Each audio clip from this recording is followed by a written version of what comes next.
சுமை பழு தாங்கிடாமல் சோர்ந்து போகும் வேளையில் சுமை தாங்கியாக நிற்பாய் ஆரோக்கிய அன்னையே. சுமை பழு தாங்கிடாமல் சோர்ந்து போகும் வேளையில் சுமை தாங்கியாக நிற்பாய் ஆரோக்கிய அன்னையே.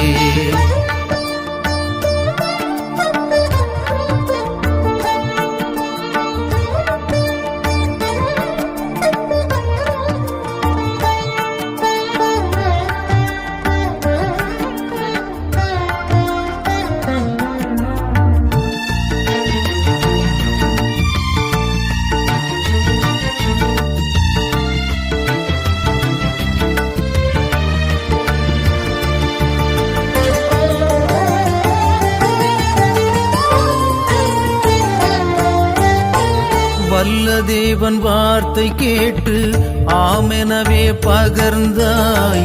மன்பதையின் மீட்பரோடு துன்ப பாதை தொடர்ந்தாய். வல்ல தேவன் வார்த்தை கேட்டு ஆமெனவே பகர்ந்தாய். மன்பதையின் மீட்பரோடு துன்ப பாதை தொடர்ந்தாய். நீ பட்ட வேதனைகள் யாரும் பட்டதுண்டோ? நீ பட்ட வேதனைகள் யாரும் பட்டதுண்டோ? நிதம் சூழும் துயர் தாங்க துணை புரிவாயே. நிதம் சூழும் துயர் தாங்க துணை புரிவாயே. அம்மா மரியே நீயே துணையே. அம்மா மரியே நீயே துணையே. சுமை பழு தாங்கிடாமல் சோர்ந்து போகும் வேளையில் சுமை தாங்கியாக நிற்பாய் ஆரோக்கிய அன்னையே.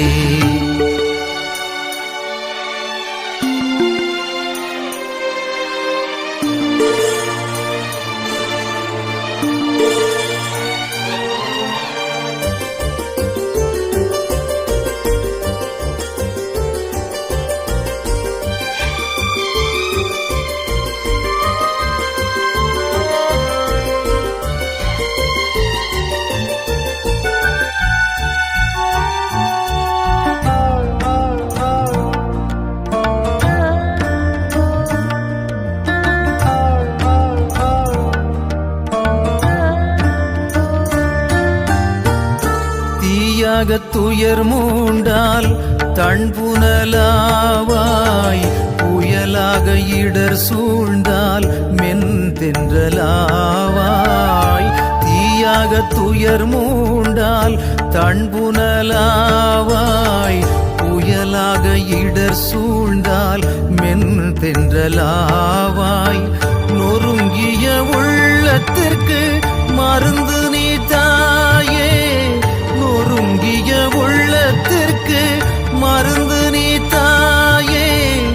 இருள் சூழ்ந்த இல்லத்திற்கு ஒளியும் நீ தாயே. இருள் சூழ்ந்த இல்லத்திற்கு ஒளியும் நீ தாயே. அம்மா மரியே நீயே துணையே. அம்மா மரியே நீயே துணையே.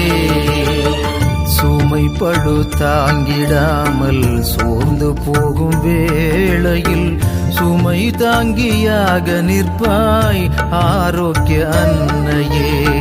சுமை பழு தாங்கிடாமல் சோர்ந்து போகும் வேளையில் சுமை தாங்கியாக நிற்பாய் ஆரோக்கிய அன்னையே. அம்மா மரியே நீயே துணையே. அம்மா மரியே நீயே துணையே. அம்மா மரியே நீயே துணையே. அம்மா மரியே நீயே துணையே.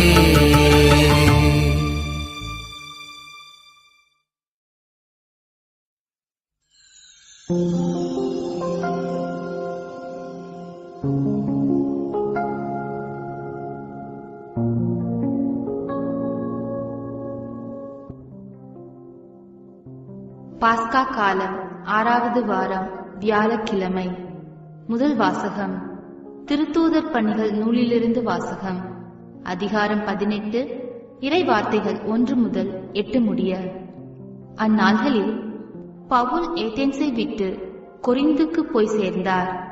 அங்கே போந்து பகுதியில் பிறந்த அக்கிலா என்னும் பெயருடைய ஒரு யூதரையும் அவர் மனைவி பிரிஸ்கிலாவையும் கண்டு அவர்களிடம் சென்றார்.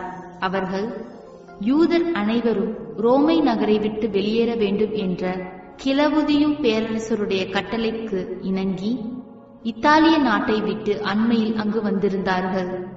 கூடாரம் செய்வது அவர்களது தொழில். தாமும் அதே தொழிலை செய்பவராதலால் பவுல் அவர்களிடம் தங்கி வேலை செய்து வந்தார்.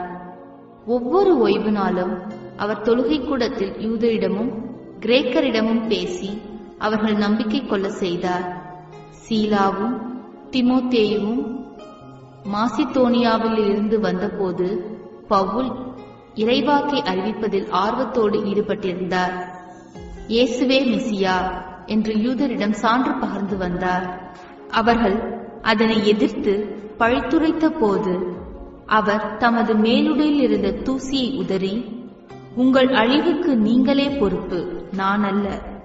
இனிமேல் நான் பிற இனத்தாரிடம் செல்கிறேன் என்று கூறினார். அவ்விடத்தை விட்டுவிட்டு கடவுளை வழிபடும் தீத்தியுஸ்து என்னும் பெயருடைய ஒருவரின் வீட்டுக்கு போனார். அவரது வீடு தொழுகை கூடத்தை அடுத்திருந்தது. தொழுகை கூட தலைவரான கிறிஸ்பு என்பவர் தம் வீட்டார் அனைவரோடும் ஆண்டவரிடம் நம்பிக்கை கொண்டார். கொரிந்தியருள் பலரும் பவுல் கூறியவற்றை கேட்டு நம்பிக்கை கொண்டு திருமுழுக்கு பெற்றனர். இது ஆண்டவர் வழங்கும் அருள்வாக்கு. இறைவா, உமக்கு நன்றி. நற்செய்தி வாசகம். யோவான் எழுதிய நற்செய்தியிலிருந்து வாசகம். அதிகாரம் 16, இறை வார்த்தைகள் 16 முதல் 20 முடிய. அக்காலத்தில் இயேசு தம் சீடரிடம், இன்னும் சிறிது காலத்தில் நீங்கள் என்னை காண மாட்டீர்கள், மீண்டும் சிறிது காலத்தில் என்னை காண்பீர்கள் என்றார். அப்போது அவருடைய சீடருள் சிலர், இன்னும் சிறிது காலத்தில் நீங்கள் என்னை காண மாட்டீர்கள், மீண்டும் சிறிது காலத்தில் என்னை காண்பீர்கள் என்றும், நான் தந்தையிடம் செல்கிறேன் என்றும் சொல்லுவதன் பொருள் என்ன என்று தங்களிடையே பேசிக்கொண்டனர். இந்த சிறிது காலம் என்பது என்ன? அவர் பேசுவது நமக்கு புரியவில்லையே என்று பேசிக்கொண்டனர். அவர்கள் தம்மிடம் கேள்வி கேட்க விரும்புவதை அறிந்த இயேசு அவர்களிடம் கூறியது, இன்னும் சிறிது காலத்தில் நீங்கள் என்னை காண மாட்டீர்கள், மீண்டும் சிறிது காலத்தில் என்னை காண்பீர்கள் என்று நான் சொன்னதை பற்றி உங்களிடையே சிந்தித்துக் கொண்டிருக்கிறீர்கள். உறுதியாக உங்களுக்கு சொல்கிறேன், நீங்கள் அழுவீர்கள், புலம்புவீர்கள். அப்போது உலகம் மகிழும். நீங்கள் துயருறுவீர்கள், ஆனால் உங்கள் துயரம் மகிழ்ச்சியாக மாறும். இது கிறிஸ்து வழங்கும் நற்செய்தி. கிறிஸ்துவே, உமக்கு புகழ்.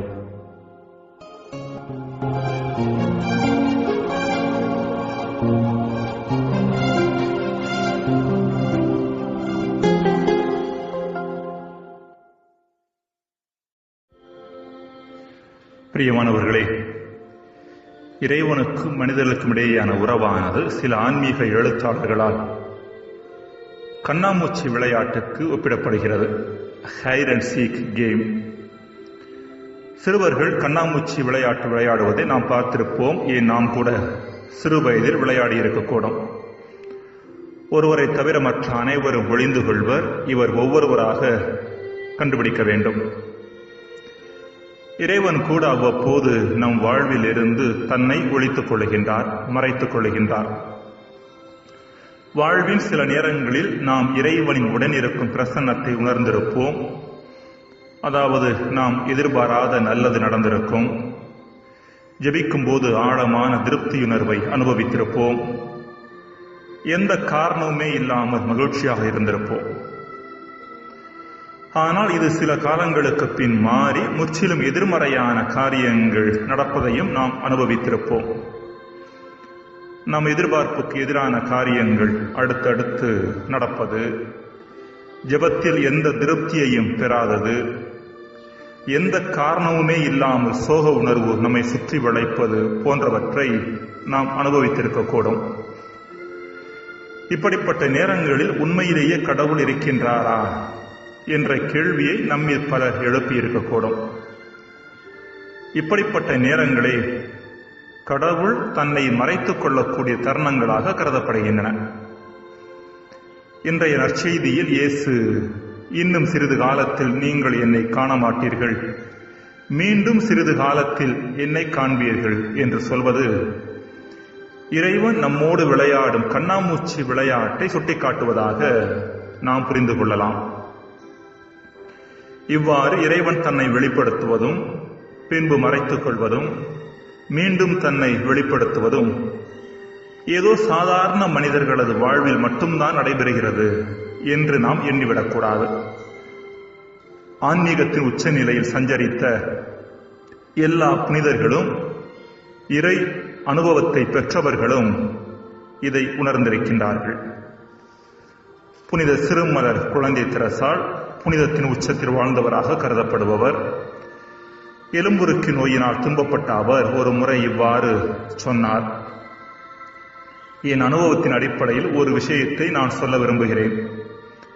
கொடூர வியாதியினால் துன்பப்படுகின்ற மனிதர்களுக்கு அருகில் விஷத்தை வைத்து விடாதீர்கள். காரணம், அவர்கள் அதை குடித்துவிட எண்ணக்கூடும். இறையிறவின் மேன்மையை பற்றி நான் எழுதிய வார்த்தைகளை சில நேரங்களில் நானே அனுபவிப்பதில்லை என்று சொல்லுகின்றார். இறைவன் இப்படிப்பட்ட விளையாட்டை, இந்த கண்ணாமூச்சி விளையாட்டை விளையாடுவதற்கான காரணத்தையும் இந்த புனிதர்களும் இறை அனுபவத்தை பெற்றவர்களும் நமக்கு சுட்டிக்காட்டுகின்றார்கள். இறைவன் தன்னை மறைத்துக் கொள்ளும் போது 2 காரியங்கள் நடைபெறுகின்றன அல்லது நடைபெற வேண்டும். முதலாவதாக, இறையுணர்வு இல்லாத போது ஏன் இல்லை என்கின்ற தேடல் ஒரு மனிதரில் ஏற்பட ஆரம்பிக்கின்றது. இது அம்மனிதர் தனக்குள் இருக்கும் பாவத்தை, அந்த இறை அனுபவத்தை மறைக்கின்ற பாவத்தை, அது எவ்வளவு சிறிய அளவிலே இருந்தாலும் அதை கண்டுகொள்ள உதவுகிறது. எனவே இறைவன் தன்னை மறைத்துக் கொள்ளும் போது பாவத்தை பற்றிய அதீத விழிப்புணர்வு ஒரு மனிதரில் பெருகுவதற்கான வாய்ப்பு இருக்கிறது. இது மேலும் நம்மை தூய்மைப்படுத்திக் கொள்ள இட்டுச் செல்கின்றது. இரண்டாவதாக, பிரிவானது இறைவன் மீதான வேட்கையை இன்னும் கூட்டுகின்றது. சாதாரண மனித உறவில் கூட பிரிவு உறவுக்கான தாகத்தை அதிகமாக்குகிறது என்கிறார் வள்ளுவர். ஊடுதல் காமத்திற்கு இன்பம், அதற்கு இன்பம் கூடி முயங்கப் பெறின் என்று சொல்லுகின்றார். இதுவே இறையுறவிலும் நடைபெறுகிறது. இறைவன் தன்னை மறைத்துக் கொள்ளுகின்ற பொழுது இந்த இறைவனை தேடுகின்ற வேகமும் தாகமும் நம்மில் அதிகமாக ஆரம்பிக்கிறது அல்லது அதிகமாக வேண்டும் என்பதுதான் இங்கு சுட்டிக்காட்டப்படுகின்ற செய்தி. ஜெபம். இறைவா, உம் பிரசன்னத்தை உணராத நிலையில் நாங்கள் துயரங்களையும் துன்பங்களையும் சந்திக்கும் போது மனம் முடிந்து விடாமல் எம் துயரம் மகிழ்ச்சியாக மாறும் என்ற நம்பிக்கை மனநிலையோடு தொடர்ந்து பயணிக்க வரம் தாரும். ஆமேன்.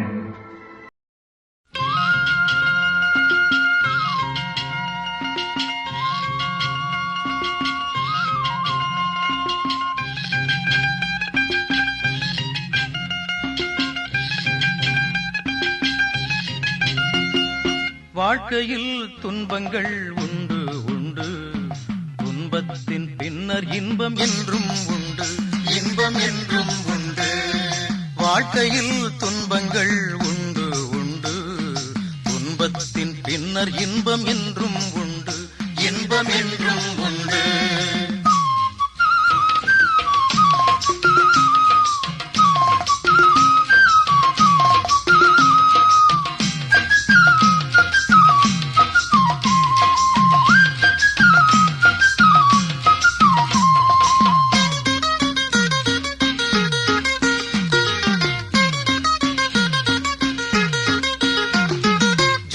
பாவ விளைவு இங்கு துன்பம் துன்பம், மீட்பர் தந்த வாழ்வு நமக்கு இன்பம் இன்பம்.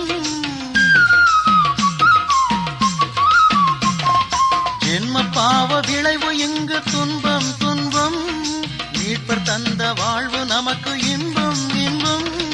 மீட்பர் தந்த வாழ்வு நமக்கு இன்பம் இன்பம். மீட்பர் தந்த வாழ்வு நமக்கு இன்பம் இன்பம். வாழ்க்கையில் துன்பங்கள் உண்டு உண்டு.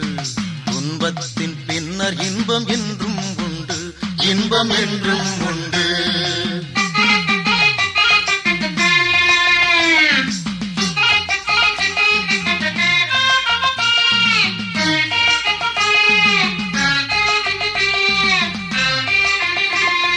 இயேசு சிலுவை சுமந்த காட்சி துன்பம் துன்பம். இறந்த பின்னர் உயிர்த்த காட்சி இன்பம் இன்பம். இயேசு சிலுவை சுமந்த காட்சி துன்பம் துன்பம். இறந்த பின்னர் உயிர்த்த காட்சி இன்பம் இன்பம். இறந்த பின்னர் உயிர்த்த காட்சி இன்பம் இன்பம். இறந்த பின்னர் உயிர்த்த காட்சி இன்பம் இன்பம். வாழ்க்கையில் துன்பங்கள் உண்டு உண்டு. துன்பத்தின் பின்னர் இன்பம் என்றும் உண்டு. இன்பம் என்றும் உண்டு.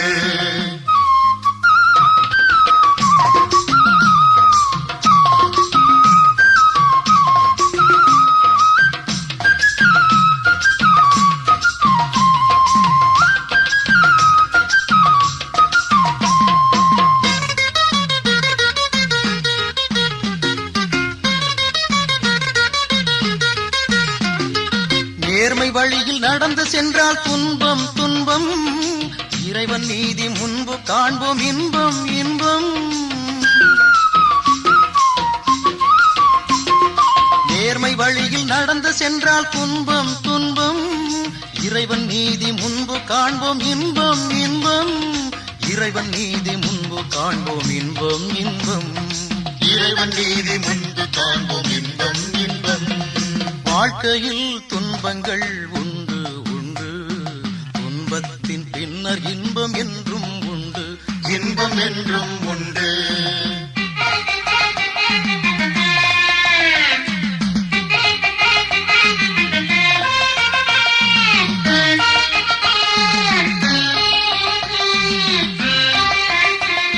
துன்பம் என்று கலங்கி நின்றால் என்றும் துன்பம். இயேசுவோடு சிலுவை சுமந்தால் என்றும் இன்பம். துன்பம் என்று கலங்கி நின்றால் என்றும் துன்பம். இயேசுவோடு சிலுவை சுமந்தால் என்றும் இன்பம். இயேசுவோடு சிலுவை சுமந்தால் என்றும் இன்பம். இயேசுவோடு சிலுவை சுமந்தால் என்றும் இன்பம். வாழ்க்கையில் துன்பங்கள் உண்டு உண்டு. துன்பத்தின் பின்னர் இன்பம் என்றும் உண்டு. இன்பம் என்றும் உண்டு. இன்பம் என்றும் உண்டு. இன்பம் என்றும்